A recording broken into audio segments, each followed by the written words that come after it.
तो आज बच्चे हम लोग क्या करने वाले हैं, आज हम लोग स्टार्ट करने वाले हैं वेक्टर का अपना असाइनमेंट डिस्कशन। तो starting with first question that is, इस वाले क्वेश्चन में क्या बोल रहा है कि for given diagram for given figure कौन सा रिलेशन सही होगा। क्या लग रहा है आपको, कौन सा रिलेशन सही होना चाहिए?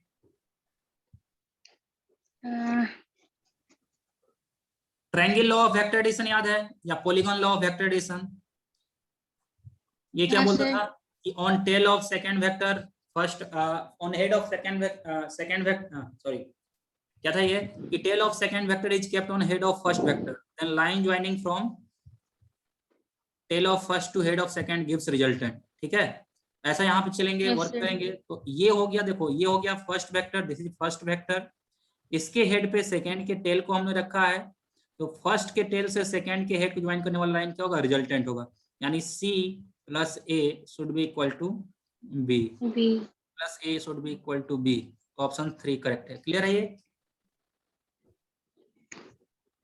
हाँ या ना? हाँ सर। आगे चलें। Yes sir.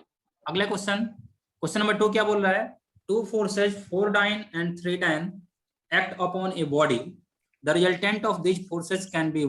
अब देखो ये होता है range of vector, range of vector. तो एक टॉपिक लिख लीजिए, रेंज ऑफ वेक्टर।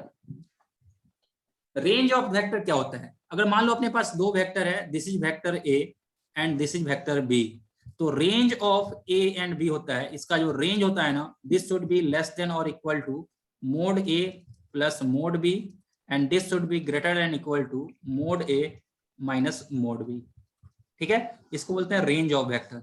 यानी किसी भी दो फोर्स के कारण, किसी भी दो वेक्टर के कारण इससे बाहर का कोई वैल्यू अपने को नहीं मिलेगा। ठीक है, तो अपने पास दो फोर्स है, एक 4 है एक 3 है, तो 4 और 3 का रेंज कितना होगा? मैक्सिमम वैल्यू हो जाएगा 4 प्लस 3 7, और मिनिमम कितना होगा 1। तो 1 और 7 के बीच का हम लोग कोई भी वैल्यू इन दोनों फोर्स के हेल्प से फाइंड कर सकते हैं। ठीक है, तो क्वेश्चन है कि 4 dyne and 3 dyne act upon a body, the resultant force on body can be. कौन कौन सा रिजल्टेंट फोर्स हो सकता है? मोर देन 3 डाइन हो सकता है, more than 4 down in 4 dyne ये भी हो सकता है, बिटवीन 3 एंड 4 डाइन ये भी हो सकता है, बिटवीन 1 एंड 7 डाइन ये भी हो सकता है। समझ में आ रहा है क्या ये? हाँ सर। ठीक है, तो two forces 3 and 4 dyne act upon a body, resultant force on body can only be. तो इसमें सभी के सभी हो सकते हैं, इसमें थोड़ा सा कुछ ना कुछ तो इसके लैंग्वेज में गलती है। ठीक है ना, क्योंकि चारों ऑप्शन जो है सो रेंज में लाइक कर रहे हैं। हाँ सर। ठीक है, आगे चलते हैं। अगला question, question number 3। Question number 3 क्या बोल रहा है? A force of 6 kg and another of 8 kg can be applied together to produce effect of a single force. अब 6 और 8 का मैक्सिमम वैल्यू कितना हो जाएगा? 14, और 6 और 8 का मिनिमम वैल्यू कितना हो जाएगा? मिनिमम वैल्यू हो जाएगा 2। 2 से 14 के बीच में हम कुछ भी गेन कर सकते हैं। क्या हम 1 गेन कर सकते हैं? नहीं। क्या हम 15 गेन कर सकते हैं? नहीं। क्या हम 20 गेन कर सकते हैं? नहीं। क्या हम 11 गेन कर सकते हैं? हाँ, 11 इसके रेंज में। क्लियर है ये? Yes sir. चलिए आगे चलते हैं। अगला क्वेश्चन सर। हाँ बोलिए बोलिए। हाँ सर, अभी समझ लेंगे, बाद में लिख लेंगे, होगा ना सर? आपकी मर्जी, आपको ये सोल्व भी करना है। ठीक है ना? हाँ सर। हाँ। अगला क्वेश्चन क्या बोल रहा है? When which of the set given below may represent magnitude of 3 vector adding to 0। इनमें से किस 3 वेक्टर को जोड़ करके हम 0 रिजल्टेंट गेन कर सकते हैं? ठीक है, तो देखिए आप किसी दो वेक्टर को जोड़िए, और किसी दो वेक्टर के रेंज में अगर तीसरा लाई करेगा तो वहां पे अपने को क्या मिल सकता है? वहां पे रिजल्टेंट 0 मिल सकता है। जैसे देखिए 2 और 4, 2, 4 और 8 सेट में है, तो 2 और 4 का रेंज क्या होगा? Between 2 to 6। यस। तो 8 इसके रेंज में लाई कर रहा है क्या? नहीं लाई कर रहा है, तो यहाँ पे इक्विलिब्रियम नहीं गेन कर सकता। 4, 8 और 16, 4, 8 और 16 दो फोर्स का रेंज क्या होगा? इसका रेंज हो जाएगा 4 to 12, 4 to 12। तो 16 इसके रेंज से बाहर है, तो इसको बैलेंस नहीं कर सकता है, तो ये भी नहीं होगा। 1, 2 और 3 है, तो 1, 2 और 3, सर 1 सर 1 है, इसका रेंज क्या होगा? Between 1 to 3, 1 to 3। तो तीसरा वेक्टर इसके रेंज में लाई कर रहा है, तो this can be your answer. इस वाले को चेक कर लीजिए 0.5, 1 और 2, तो इसका जो रेंज होगा वो कितना होगा, बिटवीन 0.5 टू 1.5, और 2 क्या उसके रेंज से बाहर का है, इसलिए नहीं हो सकता, ऑप्शन 3 करेक्ट है। Clear? Yes sir. Question number 5 पे आते हैं। Two vectors having magnitude 3 unit 4 unit respectively, what should be the angle between them if magnitude of resultant is. अब रिजल्टेंट का मैग्नीट्यूड 1 यूनिट होने के लिए इनके बीच का एंगल क्या होना चाहिए? तो देखो, एक है मान लो 3 न्यूटन, एक है मान लो 4 न्यूटन, जब दोनों अपोजिट डायरेक्शन में लगेंगे तो रिजल्टेंट कितना आएगा? 1 न्यूटन। 1 न्यूटन। तो रिजल्टेंट 1 यूनिट के लिए एंगल क्या होना चाहिए? 180 डिग्री, दोनों अपोजिट डायरेक्शन में लगने चाहिए। ठीक है, दूसरे में क्या बोल रहा है? दूसरे में इनका रिजल्टेंट 5 होना चाहिए, तो 3 और 4 का रिजल्टेंट 5 कब होगा? जब दोनों 90 पे लगेंगे। 90 डिग्री। और जब 90 पे लगेंगे तो पाइथागोरस वाला टर्म आ जाता है ना, a square plus b square वाला, तो 90 डिग्री। एंड 7 न्यूटन कब होंगे? 7 यूनिट कब होंगे? 3 और 4 जब एक ही डायरेक्शन में लगेंगे, सेम डायरेक्शन, तब अपने को 7 आएगा, तो ये कितना हो जाएगा? ये होगा 0 डिग्री, तो option 1 is correct. Clear? Yes sir. अगले क्वेश्चन चलते हैं, क्वेश्चन नंबर 6। क्वेश्चन नंबर 6 देखिए क्या बोल रहा है। 6 बोल रहा है,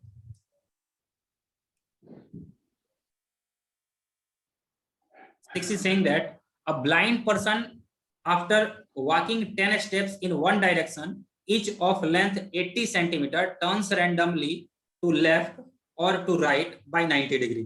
ठीक है, मतलब एक आदमी है जो कि अंधा है, ठीक है, वो 10 स्टेप आगे चलने के बाद, ठीक है, मान लीजिए एक स्टेप उसका इतना बड़ा है, इतना बड़ा का एक स्टेप है, तो ऐसा 10 स्टेप वो आगे चलने के बाद, 10 स्टेप आगे चलने के बाद वो क्या हो रहा है? या तो लेफ्ट या राइट टर्न करता है। After walking a total 40 steps, the maximum possible displacement of person from his starting point could be. ठीक है, देखिए पहले तो 10 स्टेप आगे वो चलेगा, तो 10 स्टेप में कितना मूव किया वो? एक स्टेप का लेंथ कितना है? 80 सेंटीमीटर है, तो 10 स्टेप में कितना? 800 सेंटीमीटर आगे जाएगा। 800 सेंटीमीटर।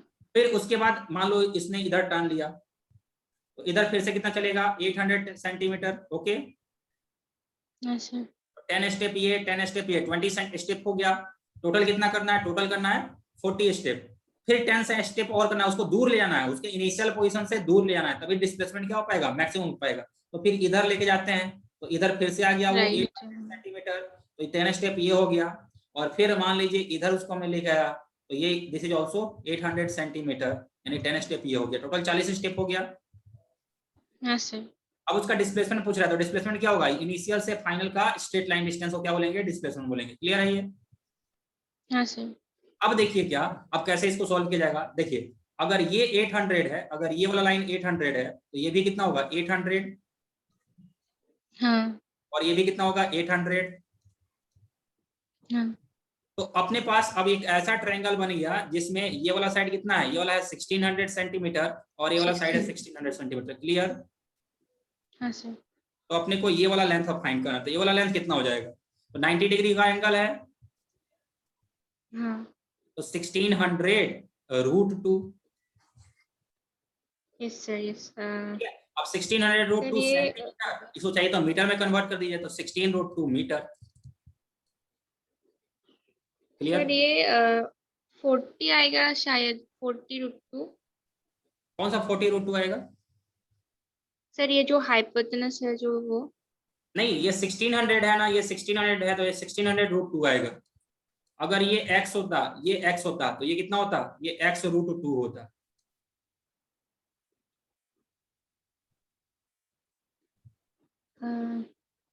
देख लीजिए, ये एक ट्रायंगल है, ये है x, ये है x, ये क्या होता है? Under root perpendicular square plus base square, तो x square plus x square, root x square कितना हो जाएगा? Under root 2x square. x square में से x बाहर आ गया, तो कितना होगा? x root 2। क्लियर? हाँ हाँ हाँ हाँ हाँ हाँ सर, वो थोड़ा आगे चले। Yes sir. अगला क्वेश्चन, क्वेश्चन नंबर 6 तक हो गया अपना। क्वेश्चन नंबर 7 देखिए क्या बोल रहा है। Angle between A and B is an acute angle. A और बी के बीच का जो एंगल है वो कैसा है? वो एक्यूट एंगल है। Angle between A and B, मान लीजिए अपने पास दो वेक्टर है, this is vector A and this is vector B, इनके बीच का एंगल कितना है? एक्यूट एंगल है, मतलब less than 90। Okay, angle bit acute angle, the difference, then the difference A minus B is. अब a माइनस बी जो होगा, a माइनस बी किसके इक्वल होगा? ठीक है, देखो एक होता है बच्चों पैरेललोग्राम, बच्चे देखिए एक होता है parallelogram of law of vector addition. Parallelogram law of vector addition देखिए क्या बोलता है, ये लिख लीजिएगा, एक नया टॉपिक है ये। जो टॉपिक अपना मिसिंग रह जाता है ना, वो अपना असाइनमेंट डिस्कशन के टाइम में पूरा अच्छे से क्लियर हो जाएगा, डोंट वरी अबाउट इट, ठीक है ना। तो लिखिए parallelogram law of vector addition,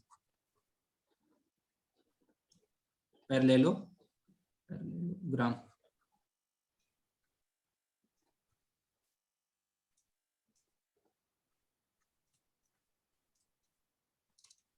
ठीक है, लिख लिया आपने।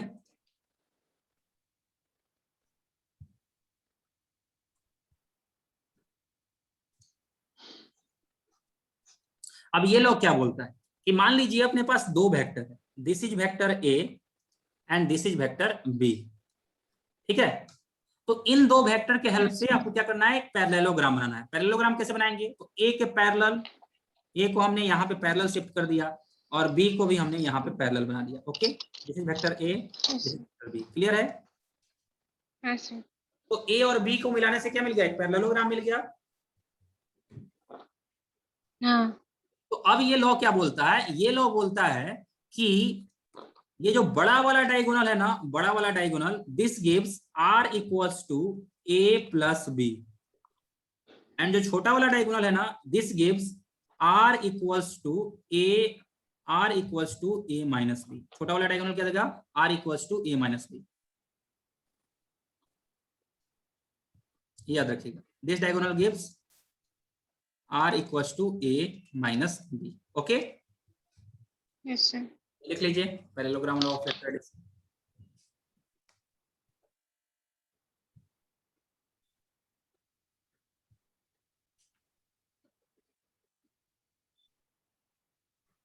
वेट कर लीजिए, शेखावत का मैसेज आया था कुछ,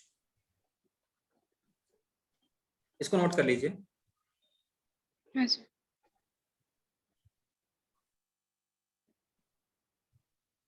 अगले क्वेश्चन चलते हैं।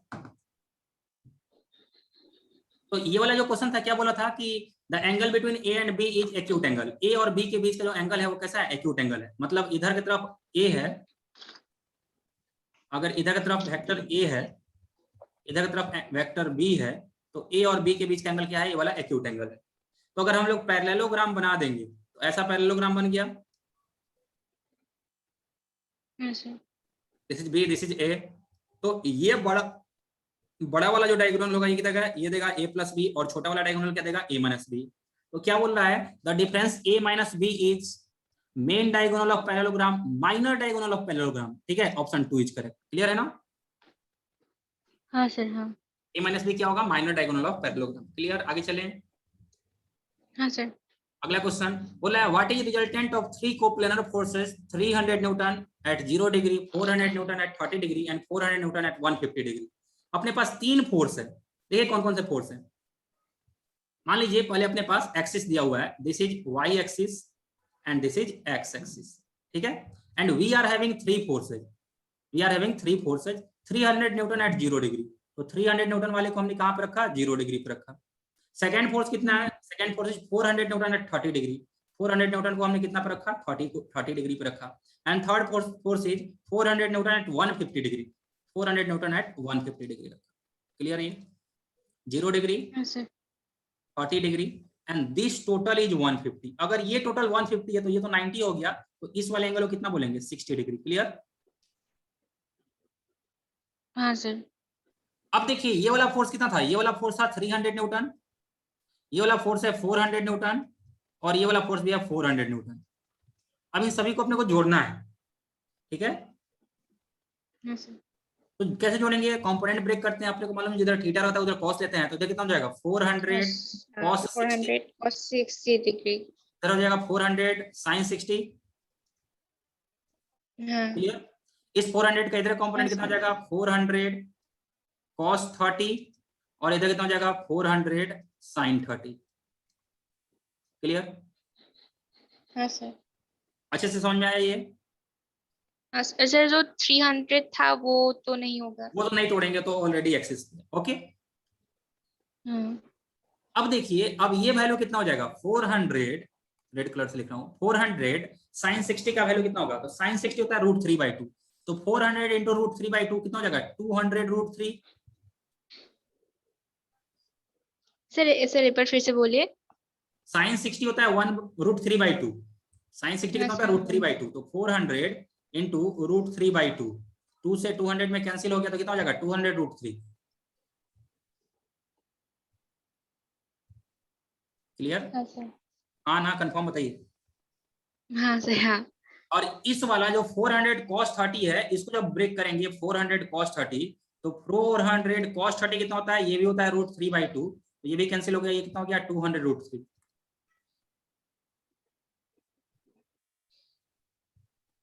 क्लियर? हाँ सर। तो 200 ये 400 cos 30 एंड 400 sin 60 एक दूसरे को क्या कर दिए, कैंसिल कर दिए अपोजिट डायरेक्शन में। ठीक है, 400 cos 60 कितना होता है 1/2 होता है, तो 400 cos 60 कितना हो जाएगा, 400 इंटू 1/2 मीन्स 200। हाँ 400 sin 30 कितना होता है 1/2 होता है, तो 400 sin 30 कितना हो जाएगा, 400 इंटू 1/2 हो जाएगा 200। तो अब हम देख रहे हैं कि अपने पास देखिए y एक्सिस और x एक्सिस, दो एक्सिस हैं, जिसमें से x एक्सिस पे अपने पास अब कितने फोर्स बच गए, तो x एक्सिस पे बचा ये 300 वाला फोर्स, x एक्सिस पे कितना बचा है, x एक्सिस पे बचा 300 का फोर्स, और y एक्सिस पे कितना का फोर्स बचा, तो y एक्सिस पे बचा है 200 + 200 मतलब 400 का फोर्स। 400। ठीक है, ये है 400, ये है 300, इनका रिजल्टेंट कितना होगा, सर 500। ओके? Yes sir. समझ में आने वाला क्वेश्चन है अच्छे से? हाँ सर हाँ। आगे चले। Yes sir. क्वेश्चन नंबर 9 क्या बोल रहा है, two forces F1 and F2 are acting on a body, दो फोर्स F1 F2 एक बॉडी पे लग रहे हैं, one force is double that of other force, और एक फोर्स जो है ना वो दूसरे फोर्स के कंपेयर में क्या है, दोगुना है। ठीक है, चलिए मानते हैं पहला फोर्स जो है F1 जो है, F1 कितना है, F1 है A, तो F2 कितना हो जाएगा, F2 हो जाएगा 2A। Okay, yes sir. And resultant is equal to greater force, इन दोनों का जो रिजल्टेंट है ना बच्चे, इन दोनों का रिजल्टेंट कितना के बड़े वाले फोर्स के इक्वल है, then angle between the forces is, इन दोनों फोर्स के बीच का एंगल कितना है। क्वेश्चन क्लियर है सबको अच्छे से? हाँ सर। तो let angle between them equals to theta, angle हमने कितना मान लिया, थीटा मान लिया। Resultant is equal to bigger force कितना है, 2A है। क्लियर? हाँ सर। अब रिजल्टेंट क्या होता है, रिजल्टेंट इक्वल होता है √A² + B² + 2AB cos theta. Okay, हाँ या ना? सर सर एक बार वो कॉल आ गया था एक बार फिर से बोल दीजिए। रिजल्टेंट क्या होता है, resultant equal to √A² + B² + 2AB cos theta. हाँ सर। तो इसमें वैल्यूज रखते हैं। अब रिजल्टेंट कितना है, 2A है, रिजल्टेंट है 2A is equal to √ first force कितना है, A है, तो A का स्क्वायर, सेकंड फोर्स कितना है 2A है, तो 2A का square plus 2 into A into B कितना है, B है 2A इंटू cos थीटा, इतना लिख सकते हैं। हाँ sir. Squaring both sides, this will be equal to 4A² is equal to A² plus 4A² plus 4A² cos theta. हाँ sir. ठीक है, अब 4A² से 4² क्या हो जाएगा, कैंसिल हो जाएगा, इधर बचा A², इधर प्लस A², इधर आके क्या हो जाएगा -A² is equal to 4A² cos theta, cos square theta. एक मिनट, स्क्वायर थीटा नहीं होगा ना, स्क्वायर थीटा नहीं होगा, थीटा ही होगा। हाँ चलिए ठीक है। तो अब A² से A² कैंसिल हो गया, तो cos थीटा का वैल्यू कितना आ गया, -1/4। सर एक मिनट 4 cos थीटा। हाँ हाँ। तो थीटा इक्वल कितना हो जाएगा, cos इनवर्स -1/4। क्लियर? हाँ सर। आगे चले। हाँ सर। क्वेश्चन नंबर 10 देखिए क्या है, क्वेश्चन नंबर 10 क्या बोल रहा है कि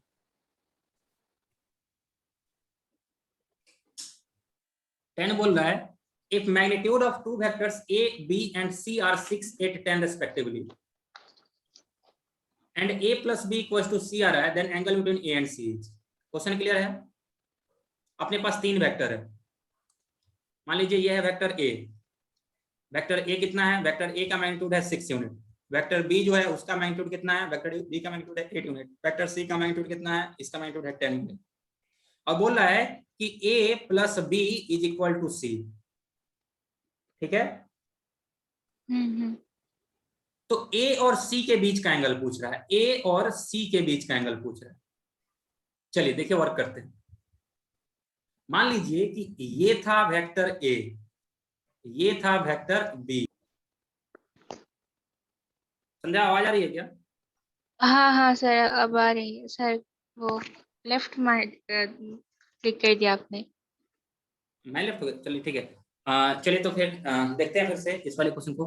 कहीं पे दिक्कत होगा आवाज वगैरह आने में तो बताना। हाँ सर, आ रही है। हम लोग बात कर रहे थे क्वेश्चन नंबर 10 के बारे में। क्वेश्चन नंबर 10 क्या बोल रहा था? क्वेश्चन नंबर 10 बोल रहा है कि अपने पास तीन वेक्टर है ए बी और सी। वेक्टर ए जो है वो है कितना? 6 यूनिट। वेक्टर बी जो है वो है 8 यूनिट एंड वेक्टर सी है 10 यूनिट। ठीक है, यस सर। और A plus B, A plus B, A plus B is equal to C दिया हुआ है। तो ए और सी के बीच से का अपने से एंगल पूछा हुआ है। तो मान लीजिए कि this is vector A, this is vector B, तो इनका जो रिजल्टेंट होगा ये होगा vector R is equal to vector A plus vector B. और आर का वैल्यू कितना दे रहा है? सी दे रहा है। क्लियर है ये? Yes sir. अब इसका एंगल अपने से पूछ रहा है फर्स्ट वेक्टर से, ये वाला वेक्टर से एंगल पूछ रहा है। मानते हैं कि ये वाला एंगल कितना होगा? अल्फा होगा। ठीक है, यस। तो tan alpha is equal to क्या होता है? b sin theta divide by a plus b cos theta. एक तो ये रिलेशन हमने पढ़ा है।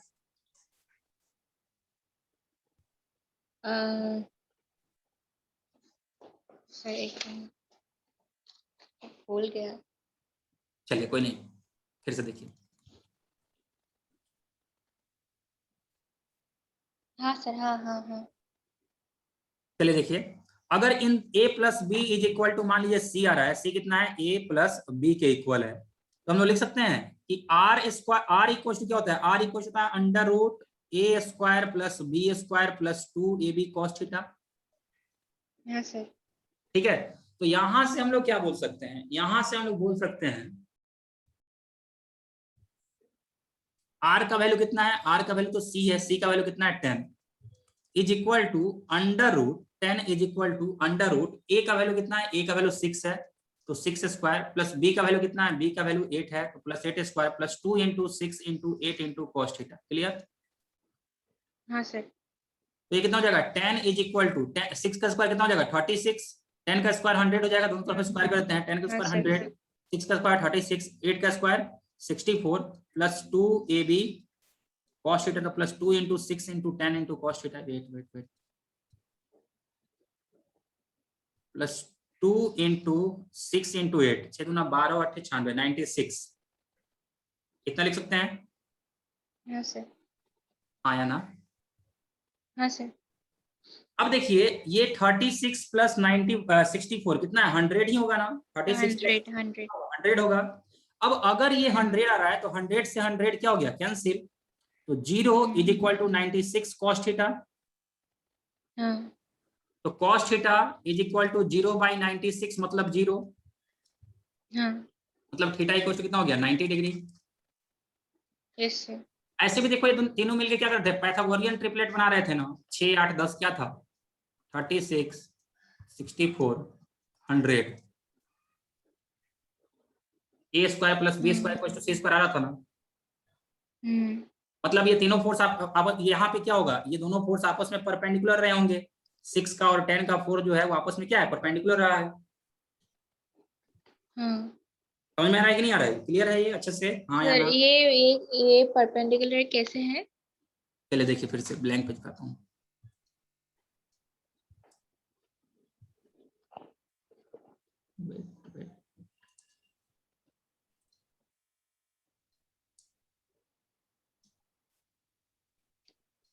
अगर दो फोर्स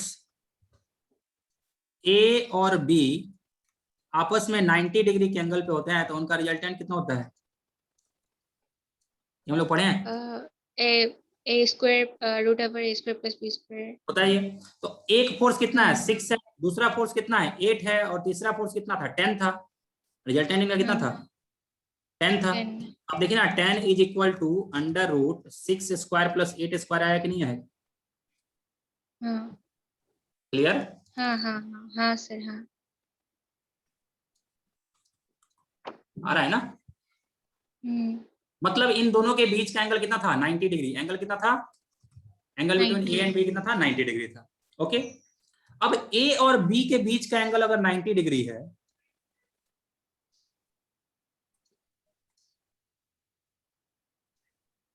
ठीक है, ए और बी के बीच का एंगल 90 डिग्री है, triangle law of vector addition क्या बोलता है कि ए के हेड पे जब हम लोग बी के टेल को रखेंगे तो लाइन ज्वाइनिंग फ्रॉम ए का हेड टू बी का टेल गिव्स रिजल्टेंट।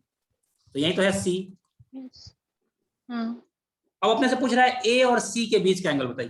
तो अपने को मालूम है ये है 6, ये है 8 और ये है कितना? 10। 10। ठीक है, तो इस एंगल को आप हाँ कैसे सर। भी बता सकती हैं। अपने पास दिया हुआ एंगल π/2 होगा, नहीं ये वाला टर्म होगा, ये वाला टर्म होगा, या π/4 होगा। तो आप सोच लीजिए इसमें से। अब सोच लेते हैं इसमें क्या होगा। ये वाला एंगल अगर मानते हैं हम अल्फा, तो हम क्या बोल सकते हैं? Cos alpha is equal to कितना होगा? Base by hypotenuse. Cos theta क्या होता है? बेस बाई हाइपोटेनस होता है। हाँ तो बेस का वैल्यू कितना है? हाँ 6 और हाइपोटेनस कितना है? 10 है। तो cos 10 alpha is equal to 0.6 और alpha equals to cos inverse 0.6। Okay, ठीक है। तो कॉस इनवर्स 0.6 मतलब आपका आंसर कौन सा होगा? आपका आंसर हो जाएगा R cos 0.6, option B. 2। Clear? हाँ सर। अगला देखिए, अगला क्वेश्चन क्या बोल रहा है? Angle between P plus Q and P minus Q will be. दो वेक्टर है, एक है पी दूसरा है क्यू, तो दोनों के बीच के, दोनों के एडिशन और सब्सट्रैक्शन के बीच का एंगल पूछ रहा है।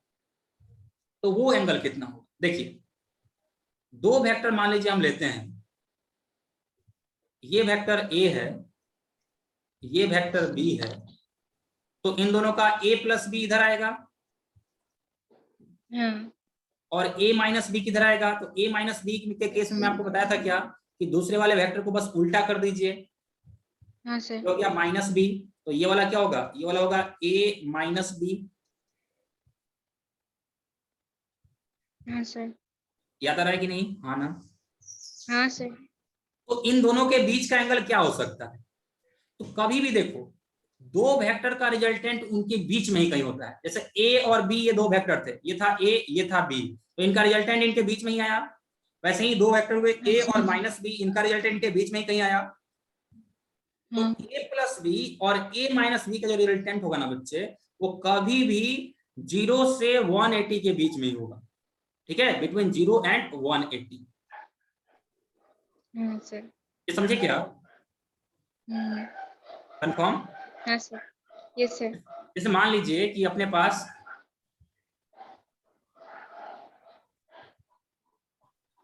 दो वेक्टर है, एक है वेक्टर ए, ये रहा वेक्टर बी। तो कहीं पे भी इनका रिजल्टेंट आए, इनके बीच में ही आएगा। ठीक है, हाँ हाँ सर। तो ये हो गया क्या? ये हो गया a प्लस बी। अब मैं बात करता हूँ a माइनस बी फाइंड कीजिए। तो a माइनस बी फाइंड करना मैं आपको सिखाया था कि दूसरे वेक्टर को प्लट देना है, ये हो गया माइनस बी, और इन दोनों का वेक्टर एडिशन करना है, इनका वेक्टर एडिशन कर दीजिए। तो इन दोनों का वेक्टर एडिशन तो इधर आएगा a माइनस बी। ये माइनस बी। तो इन दोनों के बीच का एंगल आप चाहिए तो मिनिमम कर दीजिए। मान लीजिए कि वेक्टर a जिधर था उधर ही वेक्टर b था, तो a प्लस बी भी उन्हीं के लाइन पे होता। हाँ ठीक है, और a माइनस बी फिर कहाँ होता? तो इधर वेक्टर a और माइनस वेक्टर b करना है, तो वेक्टर b इधर की तरफ चला जाता, this will B minus vector b। तो a माइनस बी भी इन्हीं के लाइन पे कहीं ना कहीं होता, या तो इधर नहीं तो इधर। हाँ सर। तो इस सिचुएशन में हम क्या बोल सकते हैं? इस सिचुएशन में बोल सकते हैं इधर आया a प्लस बी और इधर आया a माइनस बी। हाँ तो ये तो एक्सट्रीम सिचुएशन है, जब दोनों एक डायरेक्शन में हो वेक्टर, या फिर दोनों अपोजिट डायरेक्शन में हो। तो एक्सट्रीम सिचुएशन में क्या आ रहा है? उनके बीच का एंगल 0 से 180 के बीच में आ रहा है। ठीक है, तो हाँ किसी सर। अदर एंगल पे जब हम बात करेंगे तो इनका एंगल हमेशा क्या रहेगा? Something between 0 and 180। तो आपको ये वाला वैल्यू ऑप्शन डी याद। क्लियर है? ये बिटवीन 0 सर एंड, हाँ बोलिए। सर जीरो के इक्वल भी हो सकता है, इक्वल टू 0 और equal to 180 degree. P plus Q and P minus Q के बीच का एंगल बिल्कुल 0 और 180 डिग्री के बीच में भी हो सकता है। सर मतलब 0 और 180 के बीच में हो सकता है, लेकिन 0 इक्वल 0 भी जीरो हो भी हो सकता सकता है। है, यस यस, जीरो भी हो सकता है। हाँ हाँ। ठीक है ना, जीरो भी हो सकता है। हाँ सर। आगे चलते हैं, अगला क्वेश्चन। हाँ सर।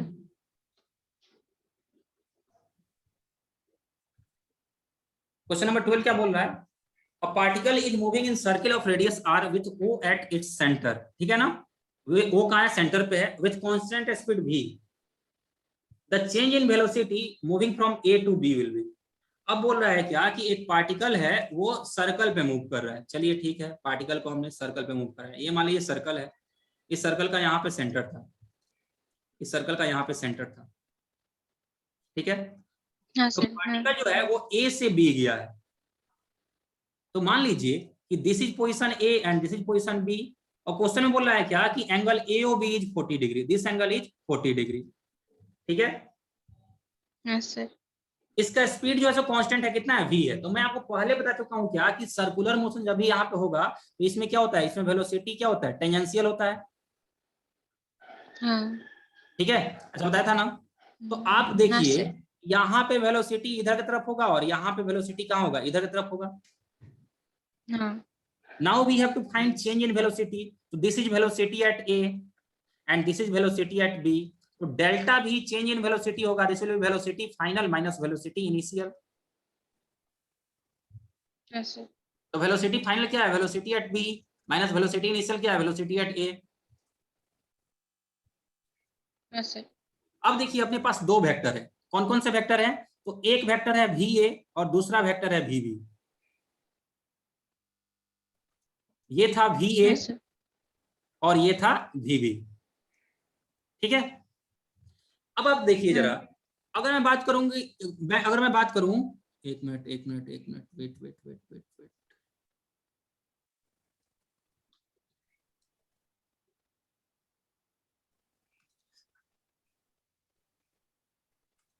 ये था बच्चों भी, ये था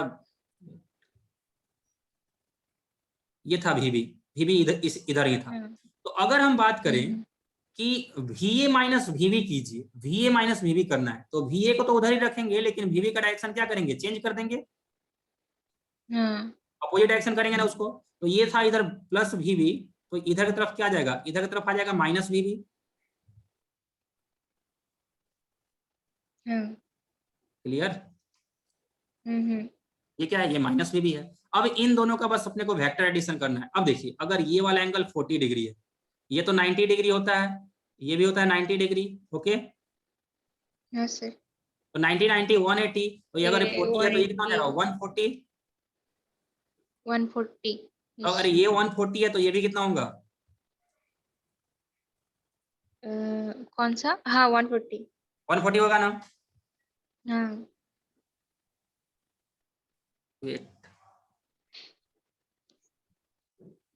particle moves along circle of radius R with O at, वो सेंटर है, कांस्टेंट वेलोसिटी स्पीड भी है, change in velocity from A to B, A से बी तक जाने में change in velocity, change in velocity will be equal to V A minus V B. V A minus V B जब हम लोग करेंगे, जब V A minus V B करेंगे तो एंगल क्या है? एंगल तो वी ए और वी बी के बीच का एंगल 140 आ रहा है।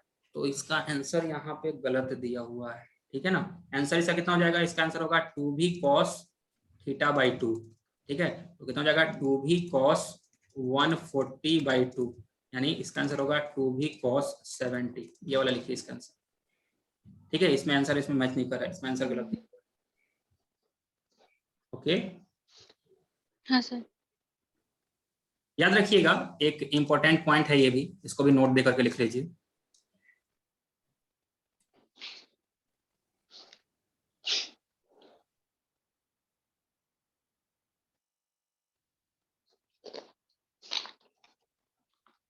एक नोट देकर और पॉइंट लिखेंगे। if two vectors if two vectors are having equal magnitude and angle between them is theta, then their resultant is given by, मान लो दो वेक्टर है, ये वाला वेक्टर ए है, ये वाला वेक्टर भी कितना है, ये वाला वेक्टर बी है, दोनों का मैग्नीट्यूड इक्वल है। मान लीजिए इसका मैग्नीट्यूड ए है, इसका मैग्नीट्यूड भी ए है, दोनों वेक्टर का मैग्नीट्यूड कितना है, इक्वल है। इनके बीच का एंगल कितना है, थीटा है। रिजल्टेंट कितना होता है, रिजल्टेंट होता है 2a cos θ/2, कितना होता है 2a cos θ/2। ओके सर ये ऊपर क्या लिखा है ये डायग्राम में? डायग्राम में देख लीजिए। हाँ अपने पास दो वेक्टर था, ये था वेक्टर a और ये था वेक्टर b, दोनों का मैग्नीट्यूड इक्वल था। तो a का अगर मैग्नीट्यूड a है तो b का मैग्नीट्यूड कितना है, b का मैग्नीट्यूड भी a के इक्वल है, दोनों का मैग्नीट्यूड कितना है, इक्वल है। ठीक है, तो दोनों का मैग्नीट्यूड का वैल्यू हमने क्या लिया है, a लिया है। इसका भी मैग्नीट्यूड a है और इधर वाले का भी मैग्नीट्यूड कितना है, a ही है। ओके, तो इसका रिजल्टेंट कितना था, 2a cos θ/2। ठीक है, इसका resultant 2a cos θ/2। 2a cos θ/2। अब चलिए देखिए पिछले वाले क्वेश्चन को फिर से मैं सोल्व करता हूँ।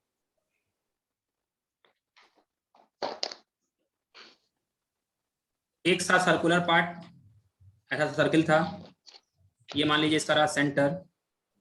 ठीक है, एक बार ऑब्जेक्ट पोजीशन ए पे है, दूसरी बार ऑब्जेक्ट जो है सो पोजीशन बी पे है। तो this is position A, this is position B. Position A पे जब ऑब्जेक्ट रहेगा तो उसका वेलोसिटी कहाँ रहेगा, va की तरफ रहेगा, और जब पोजीशन बी पे ऑब्जेक्ट रहेगा तो उसका वेलोसिटी कहाँ रहेगा, इस डायरेक्शन में भी रहेगा। क्लियर है ये? हाँ सर। a का मैग्नीट्यूड भी कितना है, v के इक्वल है, और vb का मैग्नीट्यूड भी कितना है, ये भी v के इक्वल है। ओके, ये वाला एंगल जो है, ये क्वेश्चन में दिया था कितना, 40 डिग्री। तो अगर ये वाला एंगल 40 डिग्री है, ठीक है, तो चलिए इसको मैं थोड़ा सा इलेबोरेट करता हूँ। ऐसा यहाँ पे हमने बना दिया, तो ये तो एंगल 90 होगा, ये भी 90 होगा। तो अगर ये 40 है तो ये कितना होगा, ये होगा 140। क्लियर? हाँ। ओहो, ये वाला एंगल भी कितना होगा, ये वाला भी होगा 140। ये 140। तो ये अगर 140 हुआ, आप लोग चाहिए change in velocity. Change in velocity कितना होगा, velocity final minus velocity initial. Velocity final कितना है, vb minus va। Okay okay, गलती कर रहा था बच्चे ने, velocity final minus velocity initial कराना था, vb माइनस va करना था। तो vb माइनस va करेंगे तो a को उल्टा करना है। ठीक है ना, हम लोग b को उल्टा कर रहे थे ना, a को उल्टा करना है। ठीक है, final velocity minus initial velocity, ये गलती अपना हो रहा था। तो जब a को हम लोग उल्टा करेंगे ना, तो a के वेलोसिटी का डायरेक्शन जो है ना वो इधर आ जाएगा। जब a को हम लोग उल्टा करेंगे तो पहले तो a ऊपर था, अब a कहाँ आ गया, अब a नीचे आ गया। यानी अब जो है दिस इज माइनस va। ठीक है ना? तो अब अपने को इन दोनों वेक्टर को जोड़ना है। कौन कौन को जोड़ना है, तो एक तो है vb और दूसरा है minus va। This is vb and this is minus va। इन दोनों वेक्टर के बीच का एंगल कितना है, तो इन दोनों वेक्टर के बीच का एंगल है 140। ओके, तो अब देखिए, अब वही रिलेशन यूज कर लीजिए। vb का वैल्यू भी कितना है, v है, va का वैल्यू भी कितना है, v है, दोनों का मैग्नीट्यूड इक्वल है। तो कितना हो जाएगा, 2v cos θ/2। तो 2v cos थीटा का वैल्यू कितना है, 40/2 यानी 2v cos 20। ओके, क्लियर है? समझ में आया ना? तो पिछले वाले सॉल्यूशन में हमने, एक मिनट ये कैलकुलेशन, हाँ देख लीजिए। वेट कैलकुलेशन कितना हो जाएगा,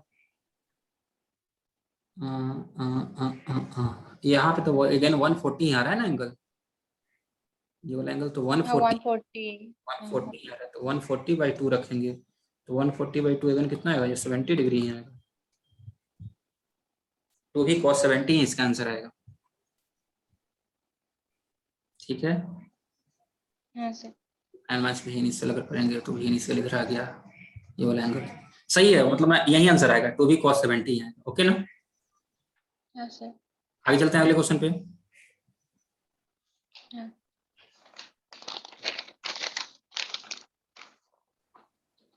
इसके बाद देखिए क्या क्वेश्चन नंबर 13 क्या बोल रहा है, 3 vectors O A O B and O C, ये 3 वेक्टर दिया हुआ है ओ ए ओ बी और O C, having same magnitude r, तीनों का मैग्नीट्यूड r है, तो sum of these three vectors will be, इन तीनों वेक्टर का जो सम होगा वो कितना होगा। ओके तीन का मैग्नीट्यूड सेम है तीनों का। हाँ, तीनों का मैग्नीट्यूड सेम है, ये r है, ये भी r है, ये भी r है। देखिए हाँ। a जो है वो इधर है, इसका मैग्नीट्यूड r है, और b जो है वो इधर है, इसका मैग्नीट्यूड r है, इन दोनों का रिजल्टेंट कितना आएगा। हाँ। क्लियर, क्योंकि इन दोनों के बीच का एंगल कितना था, 90 डिग्री था। और ध्यान रखिए अगर दो वेक्टर इक्वल रहेंगे तो रिजल्टेंट उनके बीच के एंगल को क्या करता है, बाइसेक्ट करता है, यानी ये वाला एंगल कितना होगा, 45 डिग्री होगा। ठीक है, तो अब देखिए 3 वेक्टर को जोड़ना था, तो मैं आपको पहले ही बताया था ना कि अगर 3 वेक्टर को जोड़ना है तो 2 को जोड़ के और उसको उसके रिजल्टेंट के मैग्नीट्यूड से जोड़ दीजिए। इन दोनों को हमने जोड़ दिया, इन दोनों को जोड़ के ये मिला, अब इसको जोड़ना है। तो ये देखिए ये वाला जो वेक्टर है ये ऑलरेडी फर्स्ट वेक्टर से 45 के एंगल बना रहा है, तो फर्स्ट वेक्टर से 45 के एंगल पे एक थर्ड वेक्टर को हम रखेंगे, तो ये हो गया 2√2, और ये जो तीसरा वेक्टर जो था ये वाला, ये ऑलरेडी कितना था, 45 के एंगल पे था, तो ये भी है 2, यानी अब अपने पास 2 वेक्टर हो गए एक ही डायरेक्शन में। अब अपने पास देखिए 2 वेक्टर हो गए एक ही डायरेक्शन में, पहला जो वेक्टर है वो कितना है, वो है 2√2, और दूसरा जो पहला वेक्टर है वो है r√2, और दूसरा जो वेक्टर है वो है r। अब इन दोनों को जोड़ेंगे तो एक ही डायरेक्शन में सीधे जोड़ देंगे, तो रिजल्टेंट कितना हो जाएगा, r प्लस r√2, इसमें से r कॉमन ले लीजिए, 1 प्लस √2। हाँ सर। क्लियर, अच्छे से हाँ।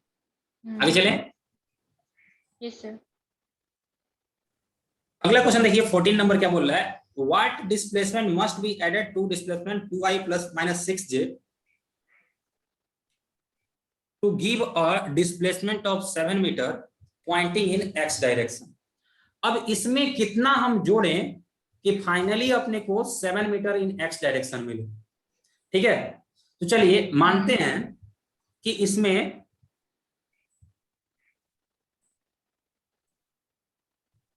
अपने पास एक जो वेक्टर है वो कितना है, तो एक वेक्टर है 25i cap minus 6j cap, this is vector ए। इसमें अपने को b जोड़ना है, b मानते हैं कितना है, एक्स आई कैप प्लस वाई जे कैप, और इन दोनों को जोड़ने के बाद जो रिजल्टेंट मिल रहा है that resultant is 7 metre pointing along X direction, यानी 7i cap plus 0j cap, क्योंकि रिजल्टेंट सिर्फ y x में पॉइंटिंग है तो उसका y में वैल्यू कितना हो जाएगा, 0। क्लियर है ये। हाँ सर। अब देखो इन दोनों को जोड़ेंगे तो -6 प्लस वाई इक्वल टू 0 आ रहा है, मतलब y का वैल्यू कितना हो गया, +6। ठीक है, और 25 प्लस एक्स इक्वल टू 7 आ रहा है, 25 प्लस एक्स इक्वल टू 7 आ रहा है, तो x का वैल्यू कितना हो गया, x का वैल्यू -18। हाँ ओके, -18। x का वैल्यू -18, y का वैल्यू +6, तो अपना आंसर कितना हो जाएगा, -18 i cap plus 6 j cap, option C. x का वैल्यू माइनस इतना। हाँ clear.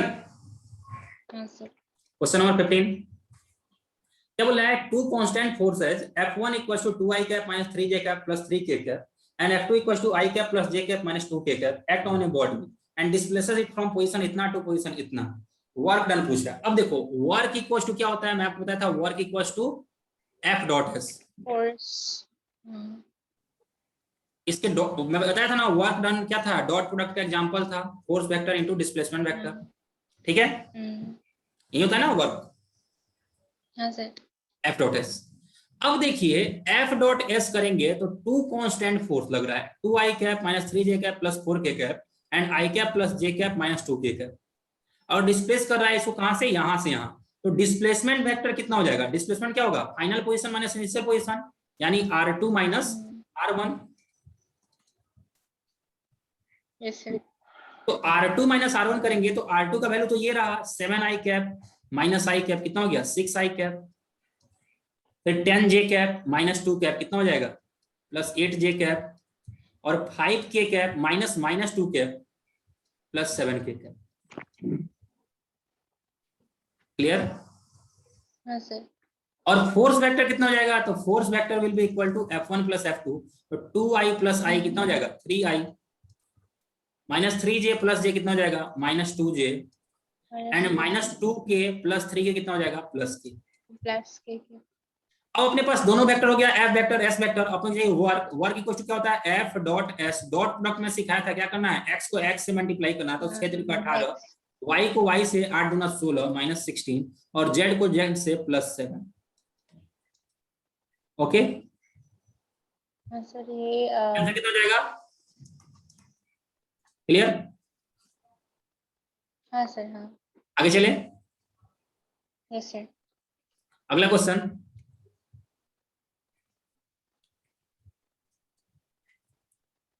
Question number 16. Two vectors A and B lie in xy plane. The vector B is perpendicular to vector A. दो vector है A और B, दोनों xy plane में लाई कर रहे हैं और A जो है वो B के परपेंडिकुलर है।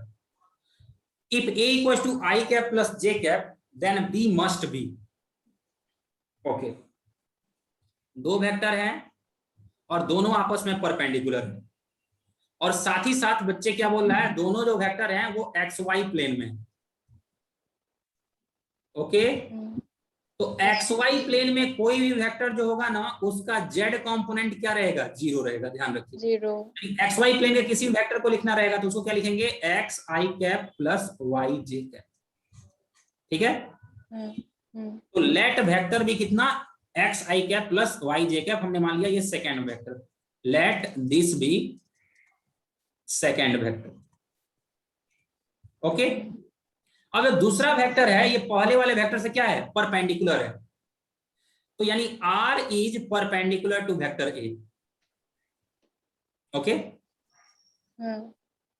अब अपने को मालूम है अगर दो वेक्टर आपस में परपेंडिकुलर रहेंगे मतलब दोनों का डॉट प्रोडक्ट क्या होगा? 0 होगा, यानी R dot A should B equal to 0। अब R डॉट A करेंगे तो x को I से मल्टीप्लाई करेंगे, इधर I का कंपोनेंट x है और इधर I का कंपोनेंट 1 है, तो क्या हो गया? x into 1 x, y into j, तो x plus y equal to क्या हो जाएगा? 0 हो जाएगा, यानी x should be equal to minus y. Clear है? सर ये एक बार फिर से बता दीजिए। अगर दो वेक्टर का डॉट प्रोडक्ट हम लोग करते हैं, दो वेक्टर का हम लोग डॉट प्रोडक्ट करते हैं, याद कीजिए, मान लीजिए अपने पास दो वेक्टर है, ये वेक्टर A है A1 I cap plus A2 J cap और वेक्टर B है B1 I cap plus B2 J cap, तो A डॉट B क्या होता है? A1 B1 plus B1 B2 होता है। यहाँ पे अपने पास दो वेक्टर क्या है? पहला वेक्टर है R कितना है? X I cap plus Y J cap, और दूसरा वेक्टर क्या है? दूसरा वेक्टर है A कितना है? I cap plus J cap. तो R डॉट A कितना होगा? ये X प्लस Y। ठीक है, और ये भी अपने को गिवन है कि R is perpendicular to A। ये क्वेश्चन में गिवन है, बोथ वेक्टर्स आर परपेंडिकुलर। ठीक है, तो अगर R is perpendicular to A, इसका मतलब इनका डॉट प्रोडक्ट क्या होगा? 0 होगा। हमने पढ़ा है कि दो वेक्टर का अगर परपेंडिकुलर उनका डॉट प्रोडक्ट 0 होता है, यानी x should be equal to minus 1। अब ऑप्शन 1 देख रहे हैं तो 1 में क्या बोल रहा है? 1 में x का वैल्यू 1 है और y का वैल्यू -1 है। ये सेटिस्फाई कर रहा है इस कंडीशन को? यस। यहाँ पे x का वैल्यू -1 है, y का वैल्यू 1 है, ये भी इस कंडीशन को सेटिस्फाई कर रहा है। हाँ। यहाँ पे x का वैल्यू -2 है, y का वैल्यू 2 है, ये भी इस कंडीशन को सेटिस्फाई कर रहा है। हाँ सर। तो एनी ऑफ अबव, चारों ऑप्शन सही, तीनों ऑप्शन सही। क्लियर है?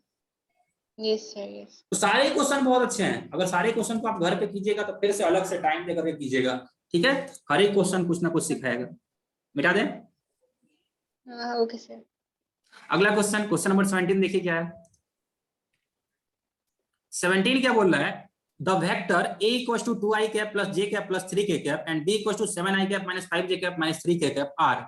ये दोनों वेक्टर जो हैं ये आपस में क्या हैं? पैरेलल हैं या परपेंडिकुलर हैं या क्या है? आपसे पूछ रहा है। ठीक है, तो अगर ये पैरेलल या एंटी पैरेलल या परपेंडिकुलर है तो उसके लिए अपने को क्या करना पड़ता है? अपने को इनके बीच का एंगल कैलकुलेट करना पड़ता है। एंगल कैसे कैलकुलेट करते हैं दो वेक्टर के बीच का, मैं आपको सिखा चुका हूं। ठीक है। अगर ये दोनों परपेंडिकुलर होंगे तो डायरेक्ट डॉट प्रोडक्ट 0 होगा। तो चलिए चेक कर लेते हैं। तो 7 दूना 14, 14 ये हो गया, -5 × 1 -5, -3 × 3 -9, कितना आ रहा है? 0 आ रहा है। ये 0 दोनों का डॉट प्रोडक्ट अगर 0 आ रहा है मतलब दोनों क्या है? परपेंडिकुलर है। Perpendicular. Clear? Yes sir. Question number 18 पे चलते हैं। क्वेश्चन नंबर 18 क्या बोल रहा है? 2 vectors p = 2i cap plus bj cap plus 2k cap and q = i cap plus j cap plus k cap are perpendicular if. ये दोनों perpendicular कब होंगे? तो अपने को मालूम है अगर ये p परपेंडिकुलर टू q है देन p डॉट q क्या होगा? 0। तो इन दोनों का डॉट प्रोडक्ट 0 करता है तो 2 × 1 कितना हो जाएगा? 2, b × 1 कितना हो जाएगा? b, एंड 2 × 1 B कितना हो जाएगा? 2 = 0। 2 तो b का वैल्यू कितना आ जाएगा? -4। -4। तो ऑप्शन कौन सा होगा? 4th। क्लियर?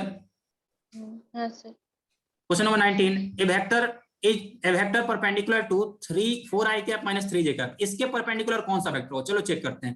4 4 जा 16 एंड 3 3 जा 9 इज नॉट इक्वल टू 0, मतलब ये परपेंडिकुलर नहीं है। इन दोनों को चेक करते हैं।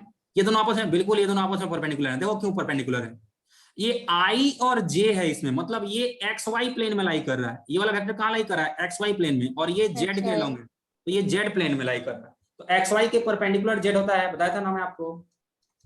हाँ सर। और ऐसे भी इसका डॉट प्रोडक्ट आप कीजिएगा तो फर्स्ट वेक्टर क्या लिख सकते हैं? फर्स्ट वेक्टर अगर a है तो उसको लिखेंगे 4i cap minus 3j cap. रुको फिर से लिखता हूँ इधर। पहला वेक्टर क्या लिख सकते हैं? पहला वेक्टर अगर a है तो इसको हम लोग लिख सकते हैं 4i cap minus 3j cap plus 0k cap. और इस वाले वेक्टर को क्या लिखते हैं? अगर ये b है तो ये क्या लिखेंगे? 0i cap plus 0j cap plus 7k cap. अब इन दोनों का डॉट प्रोडक्ट कीजिए, a डॉट b कितना हो जाएगा? 0 प्लस 0 कितना हो जाएगा? 0। तो ये जो है इसके परपेंडिकुलर है। हमेशा ध्यान रखिए एक्स वाई में क्या मिसिंग है? जेड मिसिंग है। X y perpendicular to z, y z perpendicular to y, x z perpendicular to y, z x हो गया, z y perpendicular to x. जो मिसिंग है ना उसके परपेंडिकुलर हो जाता है। सर ये जो एक्स वाई आपने बोला, एक्स वाई देखो 3 एक्सिस होता है, एक होता है एक्स, दूसरा वाई, तीसरा जेड। ठीक है, फिर से देख लीजिए, फिर से देखेंगे।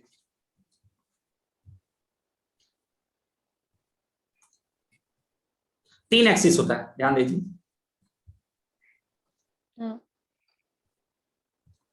एक होता है एक्स एक्सिस, दूसरा होता है वाई एक्सिस, और तीसरा होता है जेड एक्सिस। ठीक है, इसको बोलते हैं एक्स एक्सिस, इसको बोलते हैं वाई एक्सिस, इसको बोलते हैं जेड एक्सिस। ठीक है ना? ये तीनों एक्सिस आपस में क्या होते हैं? परपेंडिकुलर होते हैं। इस तीनों एक्सिस को समझना है तो कैसे समझेंगे? ये देखो 3 डायमेंशनल बातें हो रही है। आपके रूम के कॉर्नर में देखिए, देख रही हैं? वहां पे क्या हो रहा है? 2 वॉल और 1 फ्लोर आके मिल रहा है। तो पहला वॉल और फ्लोर के मिलने से क्या बन गया? X axis. पहला वॉल और दूसरा वॉल के मिलने से क्या बन गया? Y axis. और दूसरा वॉल और फ्लोर के मिलने से क्या बन गया? Z axis. अब खुद देखिए, जो जेड एक्सिस है ये किसके है? इसके परपेंडिकुलर है, ये इसके परपेंडिकुलर है, ये इसके परपेंडिकुलर है। तो कोई भी लाइन अगर एक्स वाई प्लेन पे अगर कोई लाइन, तो उस लाइन में चाहे कुछ भी हो, सिर्फ आई कंपोनेंट और जे कंपोनेंट रहे। 2i cap plus 4j cap कौन से प्लेन में है? एक्स वाई प्लेन में। r equals to 7i cap plus 9j cap कौन सा प्लेन में है? एक्स वाई प्लेन में। r equals to 2i cap plus 7k cap ये कौन सा प्लेन में है? I for x, k for z, कौन सा प्लेन? एक्स और जेड, एक्स जेड प्लेन में है। ठीक है, तो हमेशा ध्यान रखिए कि ये ऐसा प्लेन अपना हो जाएगा। और दो, अगर बात करें हम एक्स वाई सिर्फ को, एक्स वाई प्लेन जो होगा this will be perpendicular to z axis. X y plane आपके सामने वाला जो वाल है वो क्या होगा? वो परपेंडिकुलर होगा जेड एक्सिस से। दूसरा वाल और फ्लोर से जो लाइन मिल रहा है उसके परपेंडिकुलर होगा। देखिए आपके सामने वाला जो वाल है वो दूसरा वाल और फ्लोर के मिलने से जो लाइन मिल रहा है उसको क्या है? परपेंडिकुलर है कि नहीं है? हाँ सर। ठीक है। वैसे ही YZ प्लेन जो होगा इसमें क्या मिसिंग है, x मिसिंग है ना, तो this will be perpendicular to x axis. ठीक है। अगर बात करेंगे Yes. XZ प्लेन की, तो XZ में क्या मिसिंग है, y मिसिंग है, this will be perpendicular to y axis. अच्छा। क्लियर? हाँ सर। आगे चलें। हाँ।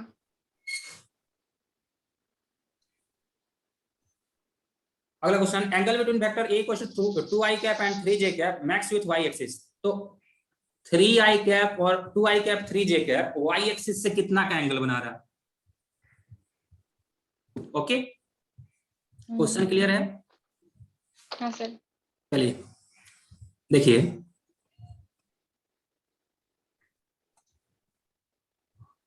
x एक्सिस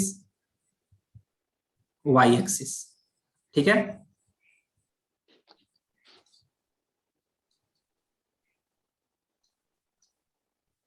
अपने पास एक वेक्टर है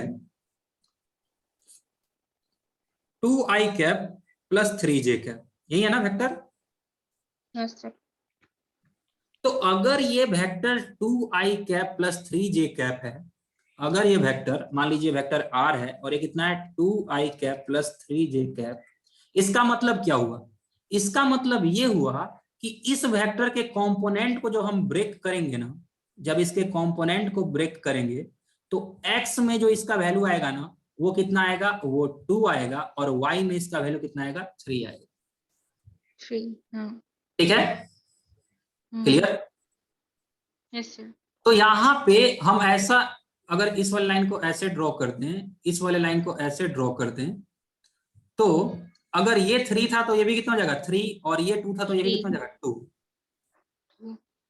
अब अपने से पूछा है कि ये वाला जो वेक्टर है, ये वाला जो वेक्टर है, ये y एक्सिस से कितना एंगल बना रहा है? तो मानते हैं y एक्सिस से थीटा एंगल बनाएगा। तो tan थीटा को कितना लिख सकते हैं? tan थीटा क्या होता है, परपेंडिकुलर बाई बेस होता है ना। तो परपेंडिकुलर हो गया 2, बेस हो गया 3, तो थीटा इक्वल टू लिख दो tan इनवर्स 2/3। क्लियर? हाँ सर। क्लियर अच्छे से? हाँ हाँ हाँ सर। चलिए देखते हैं ये वाला क्वेश्चन क्या था। y एक्सिस से कितना बनाएगा, tan इनवर्स 2/3, ऑप्शन 2 करेक्ट हो गया। क्लियर है? हाँ। मिटा दें। हाँ। अगले क्वेश्चन चलते हैं। क्वेश्चन नंबर 21 देखिए, बोला है कि vector A points vertically upward and B points towards north. A जो है सो ऊपर की तरफ पॉइंट कर रहा है और बी जो है नॉर्थ डायरेक्शन में पॉइंट कर रहा है। The cross product of a cross b will be. अब देखिए, जो वेक्टर ए है वो कहां, ऊपर की तरफ है, और बी जो है वो नॉर्थ डायरेक्शन में है, तो ए क्रॉस बी किधर होगा? तो ये देखिए, याद कीजिए, मैं आपको ए क्रॉस बी कैलकुलेट करना सिखाया था कि नहीं सिखाया था? हाँ सर। कि अगर मान लीजिए ये वेक्टर ए है और ये वेक्टर बी है, इन दोनों के बीच का एंगल थीटा है, तो ए क्रॉस बी कैसे कैलकुलेट करते हैं? फिंगर्स को ए की तरफ रखते हैं, हाँ। बी की तरफ कर्ल और भी। करते हैं, हाँ तो कर थंब से क्या मिलता है?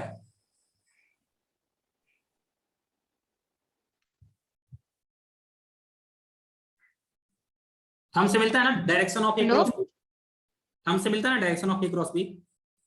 हाँ हाँ। तो यहां पे क्या बोल रहा है कि वेक्टर ए जो है वो वर्टिकली अपवर्ड है। हाँ तो आप अपने फिंगर्स को स्ट्रेट कीजिए, मतलब हाथ को सामने वाले, जैसे मान लो सामने वाले को आप टाटा हाँ बोलती हैं, जैसे मान लो सामने किसी को हाँ आप हाँ बाय बाय बोलना है, तो बाय बाय हाँ बोलने के हाँ ऐसा। राइट हैंड को रखेंगे, वैसे राइट हैंड को ओपन करके रखिए। कर दी?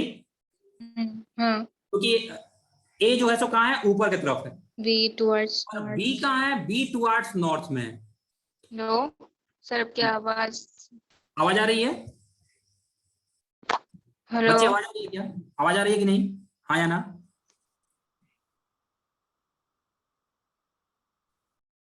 बता देंगे आवाज आ रही है कि नहीं आ रही है। वेट कर लीजिए, वेट फॉर अ मोमेंट।